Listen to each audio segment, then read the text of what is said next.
Pak Yai mau nanya nih Pak, ini ada yang kemarin tuh berstatement kamu tuh masih bergelantungan di pohon sebelum kami yang mengajarkan agama. Nah seperti itu pripun itu yang itu yang apa itu apa tagarnya apa itu yang naik waktu itu 2 hari yang lalu? Fahmi Herbal. Tangkap Fahmi Herbal itu ya. Oh. Siapa yang ngajari orang Indonesia itu kenal agama apa itu nih?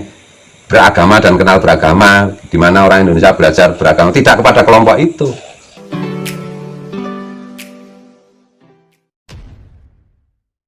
Assalamualaikum warahmatullahi wabarakatuh. Jumpa lagi dengan saya di channel Gagasan Progresif 79, sahabat bangsa dan setanah di mana saja Anda berada. Kembali kita mengikuti informasi yang kali ini Gus Puat kembali ya memberikan sebuah edukasi kepada kita semua dan bagaimana merespon ya hiruk pikuk terkait dengan ya viralnya ya makna ya para habaib dan bagaimana kelompok-kelompok tertentu yang selalu merasa ya paling berjasa dalam penyebaran Islam di Indonesia. Dan bukan hanya sampai di situ, ya ada kelompok-kelompok tertentu yang merasa bahwa dialah yang kemudian paling representatif ya. Dia yang mengislamkan ya Nusantara ini. Padahal kalau kita mencoba untuk melihat ya sejarah ya Nusantara ini jauh ke belakang, bahwa proses gelombang ya Islamisasi yang dilakukan oleh para ulama-ulama dari ya Arab itu jauh sebelum ya terbentuknya kerajaan-kerajaan itu ya mereka sudah berdatangan. Dan hal yang paling masyhur ya dalam pelajaran yang selama ini kita dapati ya di bangku sekolah, bahwa penyebaran Islam itu memang masif itu di era ya Islamisasi yang dilakukan oleh para wali songo. Disitulah masa-masa di mana Islam betul-betul didakwakan secara masif, dan para wali songo ini kemudian menyebar ya dan menyebarkan para murid-muridnya.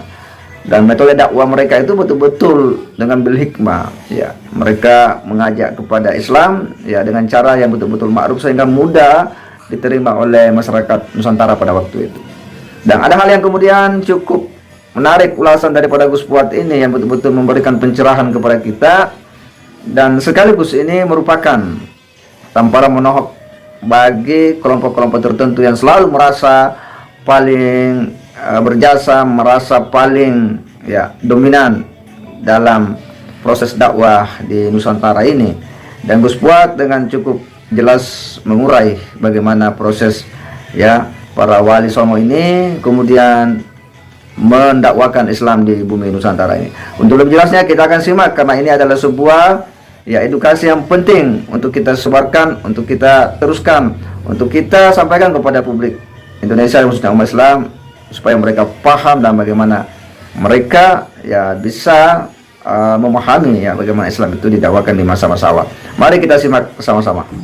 Oke Pak Yai mau nanya nih Pak, ini ada yang kemarin tuh berstatement kamu tuh masih bergelantungan di pohon sebelum kami yang mengajarkan agama. Nah seperti itu pripun itu yang itu yang apa itu apa tagarnya apa itu yang naik waktu itu 2 hari yang lalu? Fahmi Herbal. Tangkap Fahmi Herbal itu ya. Oh yang itu ya yang katanya Habib. Oh itu ya. Jadi itu gini, saya kan sudah memperingatkan itu banyak vlog saya toh di channel kita ini, musuh para Habib yang sesungguhnya ini bukti sekali lagi betapa pentingnya peringatan-peringatan yang sudah kita berikan itu. Arogansi yang saya duga itu akan terus naik gitu loh. Ini kan bagian dari contoh bagaimana kelompok itu congkak, arogan dan tidak tahu diri di negara kita kan gitu. Kasihan itu, padahal kan tidak semua komunitas itu seperti itu gitu. Kalau dia bilang bahwa kalau nggak ada kami, kalian masih di pohon menyembah pohon dan seterusnya, itu kan termasuk menghina. Kemarin itu penghinaan terhadap Jenderal Dudung itu kan. Siapa yang ngajari orang Indonesia itu kenal agama apa itu nih? Beragama dan kenal beragama, di mana orang Indonesia belajar beragama, tidak kepada kelompok itu. Orang Indonesia itu wabil khusus belajar tentang Islam, kenal Islam itu kan dari Wali Songo secara umum itu. Generasi sebelumnya tidak terlalu masif, tapi yang paling masif itu kan Wali Songo. Dan orang Indonesia itu belajar Islam 99% dari Wali Songo dan para penerusnya, bukan dari kadrun-kadrun ini. Kan itu yang sok, yang arogan seperti itu. Enggak. Kalau mereka misalnya itu ngaku, makanya kemarin itu ada guyon sama teman-teman itu. Ini kan Habib lama dan Habib baru kan gitu.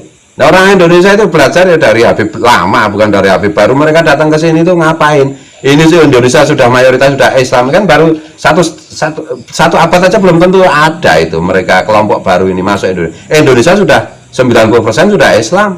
Indonesia sudah canggih berpikirnya, literatur agamanya sudah canggih. Itu loh, mereka baru masuk. Ya kalau mereka misalnya disebut ikut membantu dakwah Wali Songo mungkin iya, ada beberapa iya, tapi tidak semuanya. Nah yang terakhir malah ngaco ini, merasa paling benar, merasa paling pintar, itu merasa cuma dirinya aja yang bawa darah Rasulullah. Kan saya kan bikin statement juga, orang Indonesia itu terutama Jawa, Kalimantan, Sumatera, kemudian Maluku, itu 85% itu secara genetik bawa darahnya Rasulullah. Apakah dari garis laki-laki ataukah dari garis perempuan? Karena generasi awal yang datang ke sini dzurriyyat Rasulullah itu enggak macam-macam, mereka luar biasa tawaduknya, enggak ada larangan yang perempuan kawin sama laki-laki penduduk lokal dilarang, enggak ada. Sekarang kan mulai ada kayak gitu itu. Jadi ini kalau mereka tidak dihentikan itu berbahaya untuk kebangsaan. Dan sebenarnya kalau motivasi saya itu ya karena ini kan bagian kewajiban keimanan saya mencintai Rasulullah dan semua umat Rasulullah, apalagi umat Rasulullah yang bawa darahnya Rasulullah, itu kan saya punya kewajiban untuk mencintai, untuk apa itu menjaga gitu. Kalau diterus-terusan kayak gini ya saya nggak bisa menjaga. Nanti kalau orang-orang misalnya ya orang-orang NU marah, nggak mau melindungi mereka, ya mereka bisa terusir loh. Iya, lama ini kan banyak orang bersabar kan karena masih merasa nggak enak sama orang-orang NU kan gitu tuh. Nah, coba kalau misalnya orang NU mengatakan kami sudah nggak mau lagi bertanggung jawab mengenai hal seperti ini, apa yang terjadi? Bisa terjadi kerusuhan loh. Jadi jangan macam-macam lah, jangan apalagi sampai menghina itu. Makanya cari bapak itu ya kan ada itu yang kayak gitu, ya toh, supaya hidungnya mancung kayak gue, mancung kayak Petro ya, nipu kan gitu. Intinya itu gini, kalau nggak paham agama jangan ngomong agama dong, kan gitu toh. Mau apapun kamu, keturunan siapapun, kalau kamu bodoh itu diam. Kalau kamu pinter, kamu paham, keturunannya siapapun ngomong, nggak apa-apa. Nah ini pengetahuan agamanya amburadul, ngomongnya ngaco aja. Nah, ini kan bisa merusak apa yang sudah, peradaban yang sudah dibangun oleh generasi Wali Songo, dimulai dari Wali Songo udah baik-baik, udah tertib, kenapa kalian ngaco? Dan itu toh. Jadi ini jangan salah paham loh, ini bentuk dari rasa cinta saya. Jangan salah paham. Tapi kalau saya ingatkan berdasarkan kecintaan saya, terus dituduh macam-macam, ya terserah. Tapi di hadapan Rasulullah saya bisa menyampaikan, aku sudah memperingatkan wahai Rasulullah, dan mereka kebangetan tololnya jadi nggak mau mendengar peringatan saya dan peringatan yang lain-lain, kiai NU yang lain. Jadi nggak ada lagi, kewajiban sudah gugur gitu loh. Kewajibannya kan mengingatkan, kalau nggak mau lanjutin, kalau mau kasar-kasaran lanjutin, nanti tanggung sendiri akibatnya. Kalau saya peringatkan tetap tidak mau, ulama-ulama yang mengingatkan tetap tidak mau, silahkan. Kalau saya mau cari aman berkali-kali, diam, kalau gitu itu nggak usah mengingat, saya nggak bertanggung jawab namanya. Saya ngomong itu karena saya merasa bertanggung jawab. Tapi kalau pertanggungjawaban saya itu ditolak, dicurigai, dan lain-lain, ya tanggung sendiri, lanjutkan. Kalian kasar-kasaran, arogan-aroganan, sombong-sombongan, lanjutkan. Tunggu nanti publik menghukum kalian. Kalau publik menghukum kalian itu artinya Allah yang menghukum kalian. Gitu loh. Nggak ada tempat manusia itu secara naluriah tidak akan menerima hal yang tidak masuk akal. secara nuriyah tidak akan menerima kesombongan, kearoganan. Siapapun itu, atas nama apapun pasti ditolak. Gitu loh. Dan itu bertentangan dengan ajaran agama apapun. Apalagi agama yang saya yakini, yang saya tahu, yaitu Islam. Gitu loh. Jangan bikin malu umat Islam lah kayak gitu itu. Siapa yang butuh kalian? Jasa kalian itu apa? Kalian datang ke sini itu, peradaban di Indonesia sudah tertata. Orang Indonesia 90% sudah Islam. Ulama sudah hebat-hebat, sudah bermunculan banyak banget. Yang jadi imam Mekah Madinah sudah banyak. Dari Padang, dari Kalimantan, dari Jawa banyak. Sampai terakhir Syekh Nawawi Al-Bantani misalnya. Syekh Yasin Al-Fadangi misalnya. Udah banyak sekali. Kalian datang ke sini itu sorry ya. Semua di sini sudah baik, sudah tertata. Kalian bantu boleh, bagus. Ada beberapa di antara rombongan yang belakangan datang itu luar biasa juga jasanya. Tapi harus diingat, ini peradaban di Indonesia sudah jadi. Islam di Indonesia sudah 90%. Gitu loh. Jangan malah kalian rusak, kalian datang cuma keluar-keluar aja. Wali Songo itu datang itu ngajari bagaimana cara membuat jalan, membuka hutan, membuat pasar. Bukan hanya soal teks agama. Itu loh. Kalian datang-datang petentang-petenteng. Nggak ngerti, nggak mau belajar sejarah. Ini saya peringatkan karena saya cinta. Tapi kalau kalian nggak mau percaya, silahkan lanjutkan. Ngamuk.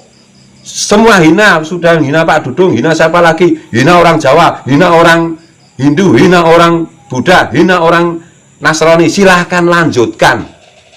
Dan tanggung akibatnya sendiri. La tabdila li sunnatillah. Sesuatu yang tidak benar, tidak beres pasti dilawan. Pasti akan menerima arus balik. Dan itu mengerikan. Kalau bisa hentikan, udah diem. Udah kembali ke jalur semula, yaitu tasawuf. Usah macam-macam lah, nggak ngerti apa-apa, nggak ngerti politik, sok ngomong politik. Nggak ngerti tafsir, sok ngomong tafsir. Ya, saya sudah baca kitab, iya baca kitabnya, tapi kamu gagal paham masalahnya. Buktinya kelakuannya kayak begini. Kira-kira kayak gitu man, kok malah jadi matur nuwun Pak.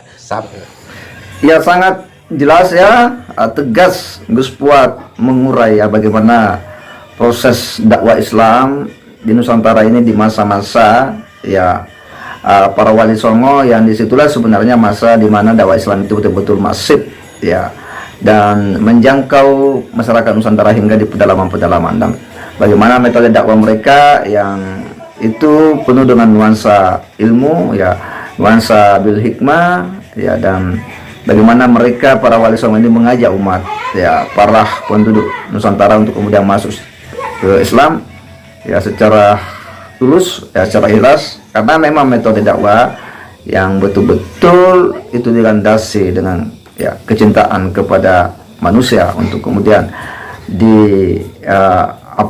didakwakan Islam itu. Nah, inilah yang kemudian diulas oleh Gus Puat. Sekaligus ini tamparan keras bagi mereka-mereka yang selalu berkuar-kuar, merasa paling berjasa, merasa bahwa dialah yang kemudian mengislamkan kakek moyang kita. Dan tentu ini penting untuk kita sebarkan, dan semoga kelompok-kelompok yang selalu merasa berjasa ini lihat ini video supaya dia bisa menyadari dirinya dan tidak ya merasa paling hebat ya, tidak merasa ya dialah yang kemudian mengislamkan kakek moyang kita di Nusantara ini. Kenapa? Karena ada kelompok-kelompok tertentu yang ini selalu merasa dia representatif ya dari proses islamisasi ini. Saya kira demikian. Wassalamualaikum warahmatullahi wabarakatuh.